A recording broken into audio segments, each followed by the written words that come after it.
मर्कटस्य सुरापानं तत्र वृश्चिक दंशनम तन्मध्ये भूत संचारो यद्वा तद्वा भविष्यति भन्छ क्या। भनेको बाँदरले दारू पियो, दारू पिएको बाँदरलाई चाहिँ बिच्छीले टोक्यो, बिच्छीले टोकेको बाँदरलाई भूत लागेपछि के हुन्छ भन्दा यद्वा तद्वा भविष्यति, जे हुन्छ जे हुनुपर्छ त्यही भयो। हाम्रो राजनीति, हाम्रो वामपन्थ के भयो भन्दा मर्कटस्य सुरापानम हुँदै गयो। सामान्यतया यसको आजको वामपन्थको समस्या, वामपन्थका समस्या र त्यसको समाधान कसरी होला भन्ने बारेमा एउटा साङ्गोपाङ्गो सानो एउटा केही बनाउनु पर्छ भन्ने लागेर यहाँ कोरकार, यहाँ आउँदाखेरि पनि म कोरकार गर्दै थिएँ र म त्यही नोटहरूमै जान्छु। मेरो केही नोटहरू छन् 17-18वटा। म संक्षिप्तमा यी कुराहरूमा आफ्नो कुरा राख्छु। अघि दाइले भने जस्तो वामपन्थ अग्रगामी भन्नुभयो। अब त्यसैलाई मैले जस्ट अग्रगामी फेरि कसरी डिफाइन गर्ने, सबैले अग्रगामी भन्लान्। त्यसो गर्दा सबै व्यक्ति, समूह, समुदाय वा जात वा अन्य विभेदका विरुद्ध मानवीय समानता, सामूहिकताको पक्षमा उभिने व्यक्ति, समूह वा विचार वामपन्थी होला नै लेखेको छु मैले चाहिँ। यस्तै होला भन्ने मलाई लाग्छ। अर्थात् जुनसुकै अवस्थामा उसले अग्रगामी हुन्छ। त्यो अग्रगामी भनेको ऊ सामूहिकताको पक्षमा हुन्छ, समानताको पक्षमा हुन्छ। ती सबै खालका विभेदहरूका विरुद्धको समानताका पक्षमा मानवीय गरिमा यसलाई अब बढाउन सकिने भयो। यो वामपन्थी हो। कम्युनिस्टहरू त्यो अब हुन त अहिले रोशनजीले चाहिँ लेनिनले वामपन्थीको आलोचना गर्नुभएको थियो भन्नुभएको थियो। मैले बुझेको चाहिँ त्यो ब्राकेटभित्रको वामपन्थी छ है, त्यहाँ चाहिँ त्यो लेफ्ट भन्ने चाहिँ वामपन्थीभित्र छ। नत्र भने सामान्यतया काङ्ग्रेसभित्र चाहिँ वामपन्थीहरू थिए जो बढी सामाजिक सुधारको पक्षमा थिए।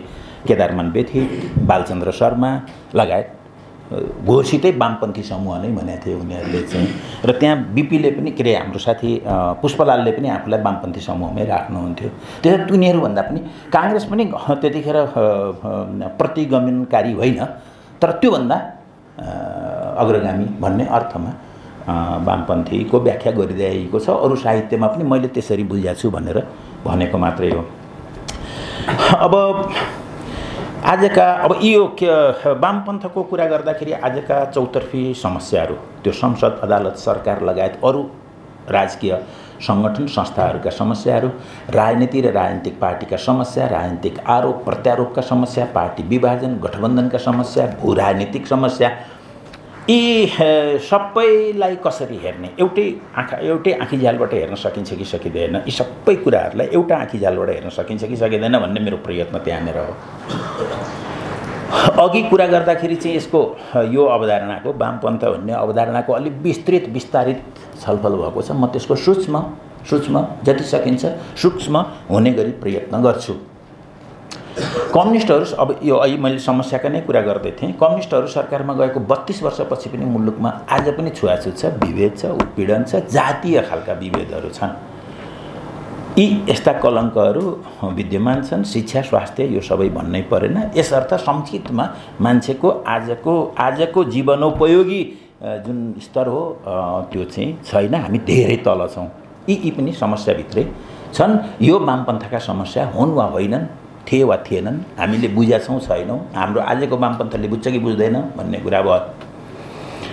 अब यसैलाई मैले त्यो कम्युनिस्टहरू चाहिँ त्यो अवस्थामा चाहिँ मैले बुझ्दाखेरि कसरी बुझ्छु भने मार्क्सले त्यो घोषणापत्रको सुरुमै लेखे जस्तो कम्युनिस्टहरूको सर्वहारा श्रमजीवी बाहेक कम्युनिस्टहरूको आफ्नै कुनै एजेन्डा छैन भने जस्तै म चाहिँ आफूलाई वामपन्थी बाहेक, त्यो युगको वामपन्थी बाहेक, त्यो युगको सबैभन्दा अगाडि बढेको वामपन्थी बाहेक कम्युनिस्टको अर्को कुनै इन्ट्रेस्ट हुँदैन जस्तो लाग्छ मलाई। त्यसैलाई यसरी गाँसेर हेर्ने हो भने त्यो युगको एउटा बेलामा पुँजीपति वर्ग वामपन्थी थियो। जतिखेर चाहिँ सामन्ती दरबारहरूमा ऊ वामपन्थी थियो। पछि पुँजीवाद आइसकेपछि त्यो त्यसका विरुद्धका ती अराजकतावादीदेखि लिएर तमाम सबै यिनीहरू वामपन्थी थिए। कम्युनिस्टहरू पनि त्यस्तै वामपन्थीहरू हुन् र क्रमशः तिनीहरूमध्ये पनि को वामपन्थी हो भनेर त्यसको ग्रेड मात्रै छुट्याउन सकिन्छ होला। त्यो ग्रेड छुट्याउँदाखेरि के का आधारमा भन्दाखेरि यसले परसम्म इतिहासको धेरै अगाडिदेखि र धेरै परसम्म हेर्छ भनेर छुट्याउने होला। यसरी कम्युनिस्ट बन्छन् होला। यसर्थ यी सबै समस्याहरूमा बोल्ने, यसलाई छुने, एउटा विश्लेषण गर्ने एउटा पद्धति छ कि छैन भन्दा छ भन्ने दाबीका साथ मैले मेरा विचार राख्दैछु। अब अघि हाम्रो पिताम्बर सरले दलहरूबाट प्राधिकार खोसेर जनतालाई दिने कसरी हो भनेर भन्नुभएको थियो। यसलाई समेत म यसलाई पनि समस्या मान्दाखेरि चाहिँ यसको पनि उत्तर चाहिन्छ भनेर मेरो कुरालाई अगाडि बढाउँछु। मेरो दाबी त्यस्तो छ। नेपालको सामाजिक राजनीतिक विकासमा वाम आन्दोलनले गरेको योगदान अहिलेको संविधानमा हेर्न सकिन्छ। त्यसले सुनिश्चित गरेको गणतान्त्रिक, सङ्घीय तथा समावेशी लोकतन्त्र, मौलिक अधिकारहरूमा र मौलिक अधिकारहरूमा नेपालको वाम आन्दोलनले गरेका योगदान र पाएका उपलब्धिहरू लिपिबद्ध छन्। यसरी हेर्दाखेरि चाहिँ काङ्ग्रेसले, मैले थोरै जोडेको मात्रै, यसको व्याख्या त लामो हुन सक्ला। काङ्ग्रेसले वीरता उन्मूलन गरेको र निरन्तर यो लोकतन्त्र, प्रजातन्त्र, चुन्ने चुनिने अधिकारका लागि लडेको बाहेक संविधानमा जे लेखिएका छन् मूलभूत रूपले ती वामपन्थी, त्यस अर्थमा कम्युनिस्ट छन् भन्ने लाग्यो मलाई हेर्दाखेरि चाहिँ। त्यो गणतन्त्र, त्यो समावेशिता, ती मौलिक अधिकारहरू, त्यो सूची चाहिँ त्यो हेऱ्यो भनेदेखि त्यो संस्थागत रूपमा कम्युनिस्टहरूले, यस अर्थमा वामपन्थीहरूले उठाएका मागहरू हुन्, एजेन्डाहरू हुन् र ती संविधानमा यसरी सुरक्षित छन्। आन्दोलनको नेताका हिसाबले, त्यो वामपन्थी आन्दोलनको नेताका हिसाबले कम्युनिस्ट पार्टीको स्थापनादेखि अहिलेसम्म यो आन्दोलन क्रमशः फैलिँदै गयो। सामन्ती जडताबाट पिल्सिएका किसान, श्रमजीवी, उद्यमी, महिला, दलित, जनजाति, मधेसी तथा अन्य जनसमुदायलाई स्वतन्त्र, समानतापूर्ण, नयाँ जिन्दगीको बाटो देखायो, सङ्गठित गर्यो र अनेकौँ आन्दोलन क्रान्तिमा नेतृत्व गर्यो। त्यस क्रममा जनगणले बुझेको बाटो, बोलेको भाषा, तिनले लगाएका नारा, गरेका भाषण, लेखे गाएका गीत, कविताहरू, लेखे गाएका लेख, कविता र गीतहरू, तिनले बगाएको रगत पसिना, तिनका कमजोरी र योग्यताको कहानी, तिनले सम्झेको दुःख सुखको इतिहास, संक्षिप्तमा यो लोकप्रिय परम्परा नेपालको मूलभूत सांस्कृतिक साहित्यिक परम्परा हो र त्यस अर्थमा नेपालको लोकप्रिय साहित्यिक परम्परा वामपन्थी छ भनेर दाबी मजाले गर्न सकिन्छ भन्ने लाग्छ मलाई चाहिँ। मैले पोइन्टहरूमा मात्रै राखेको छु, धेरै मैले यसलाई व्याख्या गरिनँ। 2040-42 देखि बढेको सङ्कट, त्यो किन बढेको थियो, अन्तर्राष्ट्रिय सहयोगमा कसरी पञ्चायत टिकेको थियो, म यतातिर गइनँ।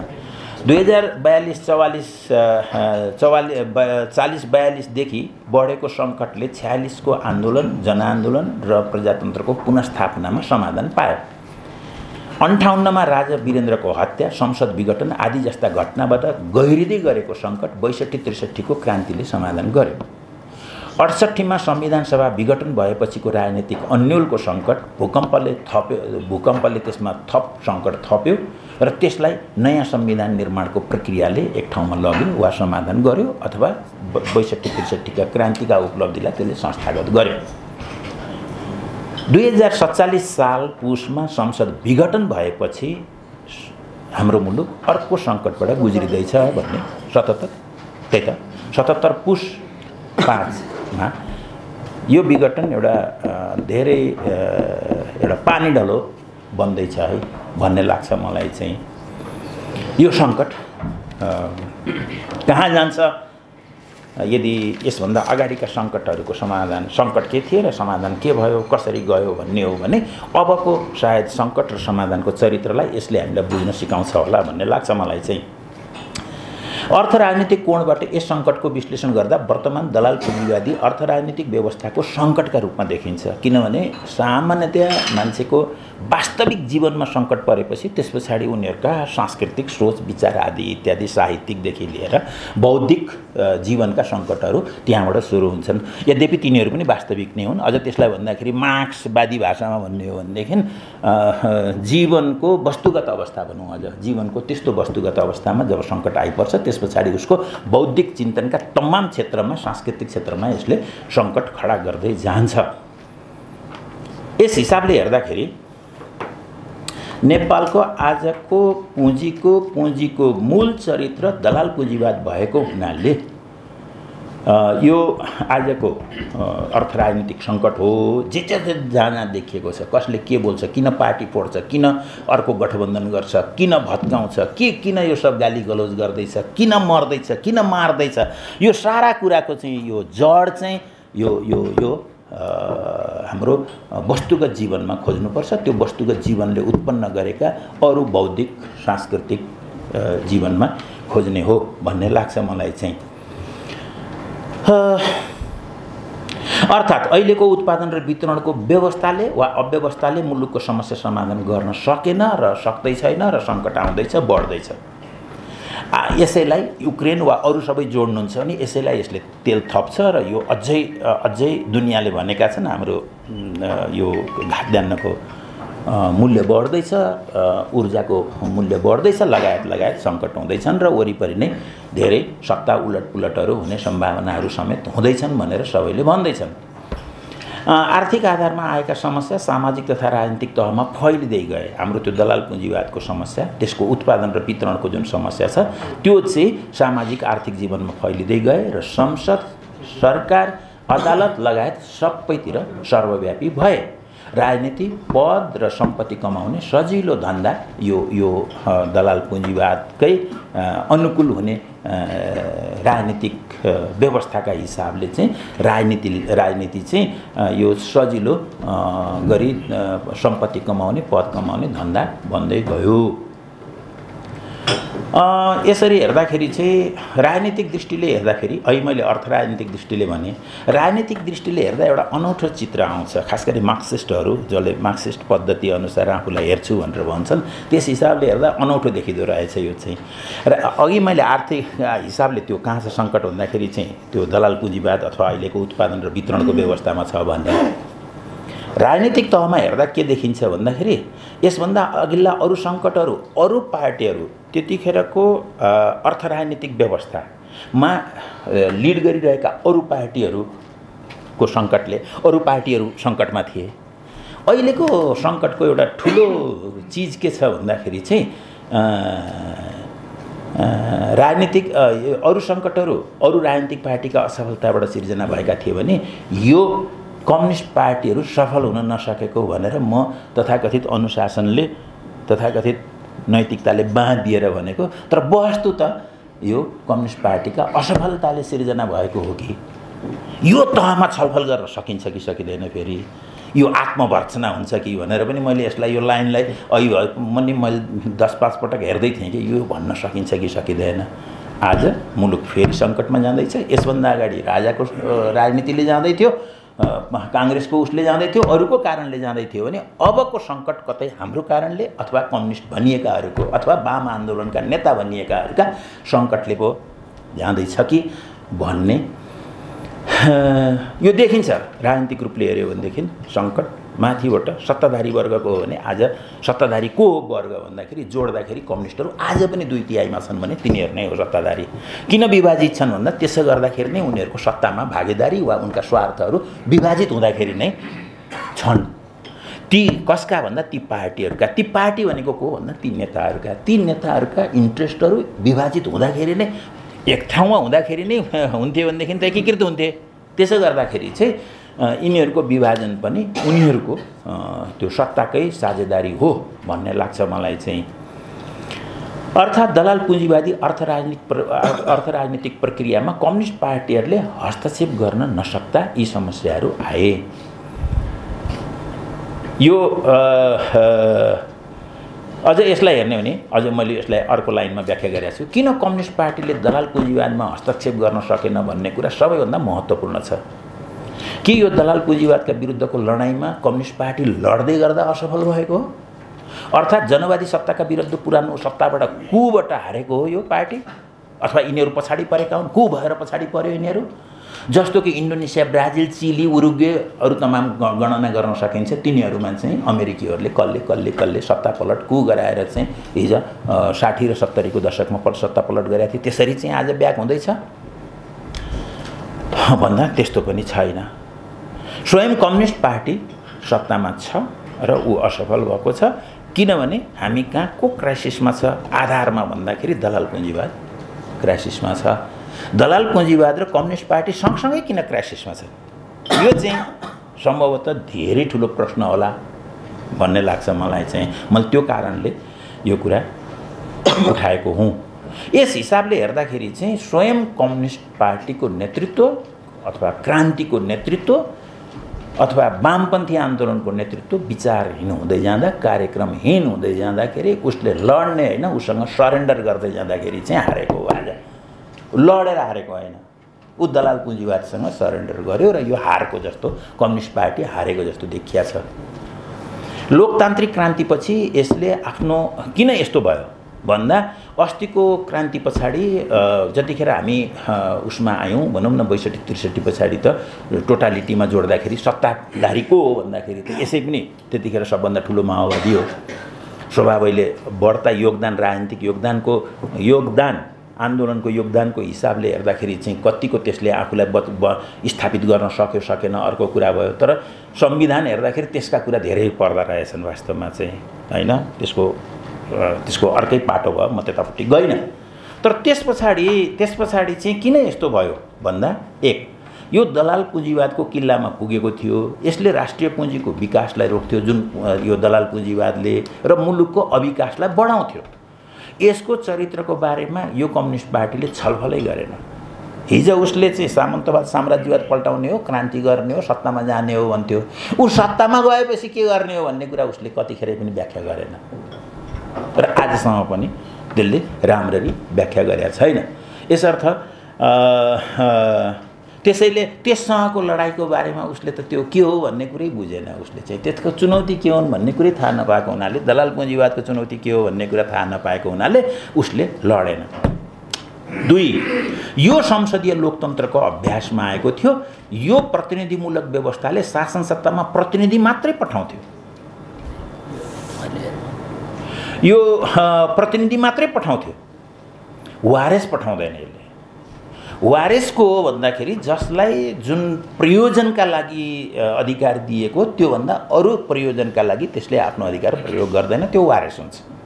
प्रतिनिधि को हुन्छ, त्यो रिप्रेजेन्टेटिभ को हुन्छ भन्दाखेरि चाहिँ उसले चाहिँ त्यहाँबाट निक्लेपछि चाहिँ उसले मनोमानी ढङ्गले आफ्ना कुरा चाहिँ उसले गर्छ र उसले त्यहाँको उसका कमिटमेन्टहरू पुरा गर्नु पर्दैन। उसले चाहिँ यसरी छुट्टिन्छ भनौँ न, जनताबाट छुट्टिन्छ। जनप्रतिनिधि भनेर भनेपछि त्यो प्रतिनिधि व्यवस्था जुन लिबरल डेमोक्रेटहरूले पनि अहिले यसका सीमाहरूको बारेमा कुरा गर्दाखेरि चाहिँ लिबरलहरूले पनि भन्छन् कि भाइ यो यो यो संसदीय व्यवस्थामा समस्या छन् भनेर भन्छन्। यो कुरा समेत स्वयं कम्युनिस्ट पार्टीले समेत यति कुरा पनि बुझेन, यति कुरा पनि उसले ध्यान दिएन र कहिल्यै पनि यो छलफल भएको छैन। संसदीय व्यवस्था नै स्वयं यसका समस्याहरू के हुन्, यसले डाइरेक्ट डेमोक्रेसी जसलाई प्रत्यक्ष लोकतन्त्र होइन, जनताको चाहिँ अहिले के एउटा शब्द प्रयोग गर्नुभएको थियो हाम्रो पिताम्बर सरले, मैले बिर्सेँ होइन, त्यो कसरी त्यो सत्ता जनसत्ता हुन्छ भनौँ न, जनसत्ता हुन्छ भन्ने बारेमा यसले ध्यान दिएन। र यसो भएपछि एकचोटि चुनिएपछि त्यसपछि नियन्त्रण पनि रहेन, निगरानी पनि रहँदैन, सकियो त्यस पछाडि चाहिँ। यसरी संसदीय लोकतन्त्रको यो कमजोरीलाई कम्युनिस्ट पार्टीले समाधान गर्नु पर्थ्यो, तर त्यसबारे कम्युनिस्ट पार्टी स्वयं बेखबर रह्यो। यसर्थ नयाँ चुनौती दलाल पुँजीवाद थियो, त्यसबाट बेखबर रह्यो। नयाँ चुनौती संसदीय लोकतन्त्रका सीमाहरू थिए, त्यसबाट बेखबर रह्यो। यी दुईटाबाट बेखबर रहेपछि त्यस पछाडि के गर्यो भन्दा चुनावदेखि चुनावसम्म एउटा यो पञ्चतन्त्रको माहु कथा छ। एउटा चाहिँ मर्कटस्य सुरापानम तत्र वृश्चिक दंशनम तन्मध्ये भूत सञ्चारो यद्वा तद्वा भविष्यति भन्छ क्या। भनेको बाँदरले दारू पियो, दारू पिएको बाँदरलाई चाहिँ बिच्छीले टोक्यो, बिच्छीले टोकेको बाँदरलाई भूत लागेपछि के हुन्छ भन्दा यद्वा तद्वा भविष्यति। जे हुन्छ जे हुनुपर्छ त्यही भयो। हाम्रो राजनीति हाम्रो वामपन्थ के भयो भन्दा मर्कटस्य सुरापानम हुँदै गयो।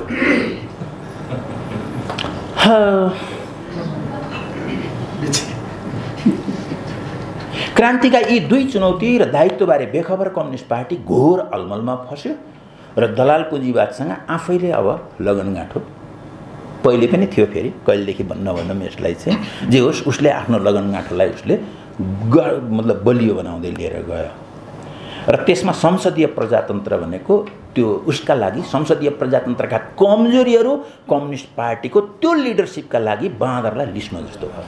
फटाफट चढ्न झन् सजिलो भयो। दलाल पुँजीवादको त्यो उसमा चाहिँ सजिलो भयो र अनि यद्वा तद्वा भविष्यति के भयो भन्दा यद्वा तद्वा भविष्यति भयो।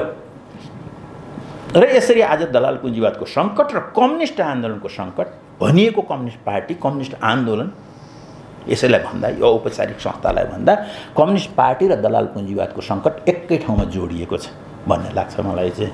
यसको अन्तर्विरोध सायद अहिलेको समाधान गर्नुपर्ने सबभन्दा ठुलो अन्तर्विरोध हो। अहिलेको कम्युनिस्ट आन्दोलनभित्रको वामपन्थी आन्दोलनभित्रको सबभन्दा ठुलो प्रधान अन्तर्विरोध भन्नुहोस् अथवा जे भन्नुहोस् यो अन्तर्विरोध त्यही अन्तर्विरोध हो जस्तो लाग्छ मलाई।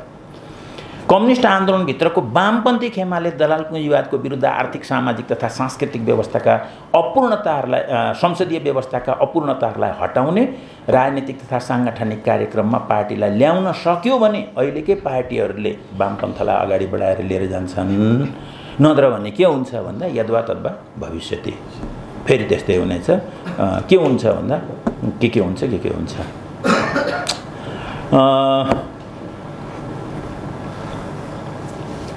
त्यसअनुसार उनीहरूले राज्य र समाजका सबै निकाय योजना तथा कार्यक्रमलाई उत्पादक पुँजीको विकासमा केन्द्रित गर्ने अराष्ट्रिय पुँजीको विकासको कुरा उठाएको थियो। मलाई चाहिँ छोटकरीमा के लाग्छ भने राष्ट्र भन्ने चिजको सीमा कहीँ छ भने त्यतिखेरसम्म राष्ट्रिय पुँजी कहीँ न कहीँ छ। यद्यपि त्यो काम हिजो राष्ट्रिय पुँजीको विकासको कुरा अथवा पुँजीको कुरा राष्ट्रिय पुँजीको कुरा युरोपमा चाहिँ स्वयं पुँजीपति वर्गले गरेको थियो। सोभियत सङ्घ र यो चीनमा चाहिँ त्यहाँको कम्युनिस्ट पार्टीले रेगुलेट गरेर भयो भने हामी ती दुईटै भन्दा भिन्न रूपले गर्नुपर्ने ठाउँमा छौँ। यहाँको कम्युनिस्ट आन्दोलन र यहाँको वाम आन्दोलन यो अलि भिन्न लोकतान्त्रिक हिसाबले गर्नुपर्ने अवस्थामा छ। अहिलेको हाम्रो यहाँको कार्यभारको हिसाबले यसरी भन्नुपर्ने होला। तर जहाँसम्म राष्ट्र छ तबसम्म राष्ट्रिय पुँजी कुनै न कुनै हिसाबले छ।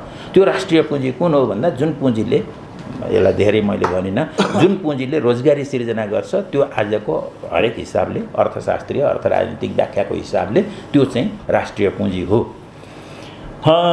यसरी त्यसअनुसार उनीहरूले राज्य र भनेको यो वामपन्थीहरूले यो नेपालभरिका वामपन्थीहरू ती सङ्गठित असङ्गठित वामपन्थीहरूले यिनीहरूको संयुक्त अभियानले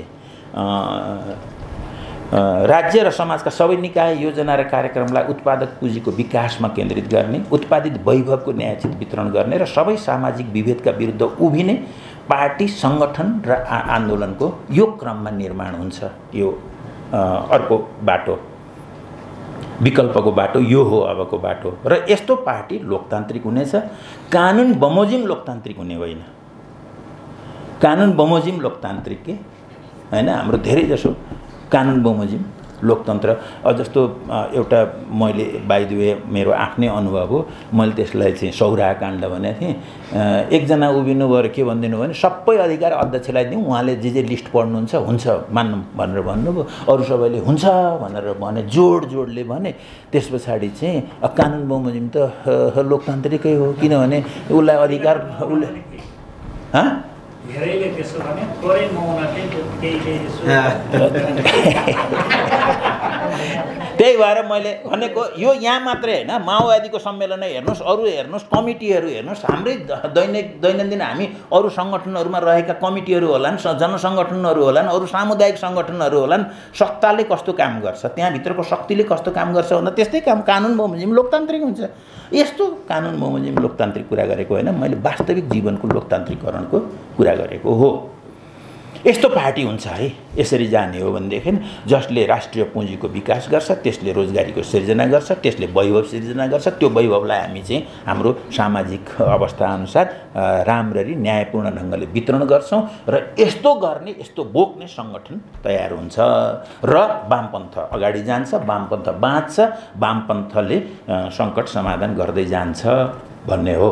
अब अन्तिमतिर विभिन्न कम्युनिस्ट पार्टीमा सम्बद्ध असम्बद्ध वामपन्थीहरूको एकताबद्ध वा संयुक्त प्रयत्नहरू यस कारणले आवश्यक छन्। यस कारणले यो कम्युनिस्ट नकम्युनिस्टको भन्ने मात्रै कुरा भएन। यो आन्दोलन यसरी वामपन्थी बनाउने हो भने यो अहिले दाइले भनेको भाषामा सबै अग्रगामीहरूको साझा अभियान अब त्यतापट्टि लाग्नुपर्छ होला। सामाजिक न्यायलाई बढीभन्दा बढी विस्तार गर्दै र राष्ट्रिय पुँजीको विकास गर्दै समाजवादको तयारी गर्ने कार्यक्रम जो संविधान सम्मत पनि छ र हाम्रो मार्क्सवादी अथवा अरू कुनै हिसाबले इतिहासको विकास वा अब भविष्यको विकासका हिसाबले पनि व्याख्या गर्दा त्यही नै होला। त्यस्तो कार्यक्रम त्यस्तो र लोकतान्त्रिक पार्टी सङ्गठन आजको वामपन्थी राजनीतिको मुख्य कार्यभार हो। पञ्चायतको सङ्कट त्यसको अन्त्य र प्रजातन्त्रको स्थापनाले गरेको थियो। प्रजातन्त्रको सङ्कट सङ्घीय लोकतान्त्रिक गणतन्त्रले स्थापना गरेको थियो।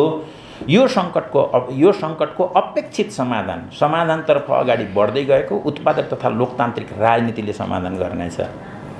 नेताहरूको प्राधिकार खोसेर अहिले भनिएको भाषा भनेको मैले यसैमा लेखेको छु। नेताहरूको प्राधिकार खोसेर सदस्यमा पुर्याएपछि मात्रै दलको प्राधिकारलाई तपाईँले जनतामा पुर्याउन सक्ने सम्भावना हुन्छ। नत्र त्यो त्यहीँ मास्तिर झुन्डिरहेसम्म त्यो दलमा त आउँदैन। दल त प्रजातान्त्रिक हुँदैन भने त्यसमार्फत सोसाइटी समाज त त्यहाँबाट लोकतान्त्रिकरण हुँदै जाने हो, त्यो झर्दैन। यसले गर्दाखेरि चाहिँ ती पार्टीहरूलाई, वाम पार्टीहरूलाई नै कानुन बमोजिम होइन वास्तविक रूपले चाहिँ लोकतान्त्रिक गर्नुपर्नेछ। त्यहाँको प्राधिकार खोसेर त्यहाँको सदस्यसम्म पुर्याउनु पर्नेछ। अन्त्यमा भविष्य के होला त भन्दा या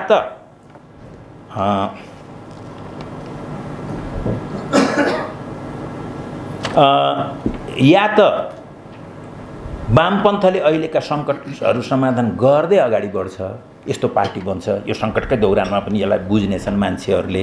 उठ्दै नउठेको होइन, के कुराहरू उठेको पनि छ यस हिसाबले। या त वामपन्थले अहिलेका सङ्कटहरू समाधान गर्दै अगाडि बढ्छ या आसन्न सङ्कटले, यो अझै सङ्कटले वामपन्थलाई पुनर्गठित गर्छ। अबको बाटो यही हो। मैले सोचेको पार्टी कस्तो हुन्छ भन्ने कुरा मैले 2-3-4 बुँदा लेखेको छु। गरिबी, रोजगारी, शिक्षा, स्वास्थ्य, महिला, दलित, जनजाति, अल्पसङ्ख्यक तिनको समावेशी प्रतिनिधित्व, उद्यम प्रति व्यक्ति आय, पर्यावरणसम्मको योजनाहरू पनि आफैले बनाउने त्यस्ता कमिटीहरू, तलदेखि माथिसम्मको त्यो गाउँ कमिटीले आफ्नो ठाउँमा, जिल्ला कमिटीले आफ्नो ठाउँमा, प्रदेश कमिटीले आफ्नो ठाउँमा र यो केन्द्रीय कमिटीले यो मुलुकको प्रति व्यक्ति आय कति वर्षमा कति पुर्याउँछुदेखि लिएर, पर्यावरण मैले कसरी सुधार्छुदेखि लिएर, कति रोजगारी मैले उत्पादन गर्छुदेखि लिएर यो कुराको दुनियाँका सामने घोषणा गरेर आउने पार्टी चाहिन्छ। त्यस्तो पार्टी हैन जसको उद्देश्य के हुन्छ भन्दा मैले अहिले भनिसकेको छु, हिजो पनि भनिसकेको छु कि उसले राष्ट्रिय पुँजीको विकास गर्छ। त्यसले फेरि आइडियोलोजिकल्ली दलाल पुँजीवादसँग लड्छ है। यसरी यो प्र्याक्टिस र सिद्धान्तसँग यो जोडिन्छ भन्ने हो। 1, 2 हरेक कमिटी निर्वाचित हुन्छ, अनिवार्य रूपले निर्वाचित हुन्छ। त्यसमा कसैको विशेषाधिकार रहँदैन र माथि भनिए जस्तै मैले के गर्छु भन्ने आधारमा मान्छेको योग्यता निर्धारण हुन्छ। उसले के गर्छ त्यसका आधारमा हुन्छ हैन। उसको योग्यता भनेकै कमिटीमा ती कार्यक्रममा उसको के हुन्छ भन्ने कुरा हुन्छ। यसरी बन्दाखेरि चाहिँ जनसङ्गठनहरू पनि पढाउने शिक्षकहरूको शिक्षक सङ्गठन हुन्छ, पढ्ने विद्यार्थीको त्यो के गर्न सकिन्छ भने सर्टिफिकेटै हेर्न सकिन्छ, एटेन्डेन्स हेर्न सकिन्छ, वा पढ्ने विद्यार्थी भने के हो भन्ने कुरा, कतिवटा किताब पढ्छ भन्ने बताउन सकिन्छ। त्यस्तो पढ्ने विद्यार्थी नै सेन्ट्रल कमिटीमा आउँछ र त्यो लिडर हुन्छ भन्ने कुराको ग्यारेन्टी गरिन्छ। त्यस्तै शिक्षक वा विद्यार्थी वा तलबबाट के अरे कारखानाबाट तलब खाने श्रमिक, अहिलेको श्रमिक सङ्गठनहरू मलाई थाहा छैन अरू कतिपय कस्ता छन् सङ्गठनहरू मैले देखेका वामपन्थी सङ्गठनहरू धेरै जसो कर्पोरेट अफिसबाट चाहिँ यो लिगल कन्सल्टेन्सी गरेकाहरू पैसा खानेहरू चाहिँ सङ्गठनका चाहिँ बकाइदा पदाधिकारी ठुला पदाधिकारी छन् तिनका ट्रेड युनियन छन् भने तिनले कसको सेवा गर्छन् वामपन्थको सेवा गर्छन् कि अनि पुँजीवादको अथवा उनीहरूको सेवा गर्छन् भन्ने कुरा बडा प्रष्ट छ त्यसले गर्दाखेरि यसको एउटा क्यारेक्टर मैले सधैँ के भने गरेको छु भने नकमाएको सम्पत्ति नखाने मान्छेहरूको पार्टी आज वामपन्थी सङ्गठनको मुख्य चरित्र चाहिँ यो राज्य दोहन गरेर खाने 10-15 लाख मान्छेहरू छन् होला त्यसमा हामी पनि छौँ काङ्ग्रेस छन् सबै यही हो यसमा कुनै फरक छैन राज्य दोहन नगरिकन पार्टी चलेकै छैन पहिला त यो राज्य दोहनबाट चाहिँ यसलाई निकाल्ने खालको एउटा प्रतिबद्धताका साथ गयौँ भने यस्तो वामपन्थी पार्टीहरू बन्छ होला धन्यवाद भन्ने कुराको व्याख्या गर्नलाई मैले हिजो अलिकति सन्दर्भ तानेको थिएँ र त्यो अलि जार्गन जस्तो सुनियो कि माफ पाऊँ भनेर मेरो स्पष्टीकरण दिएको धन्यवाद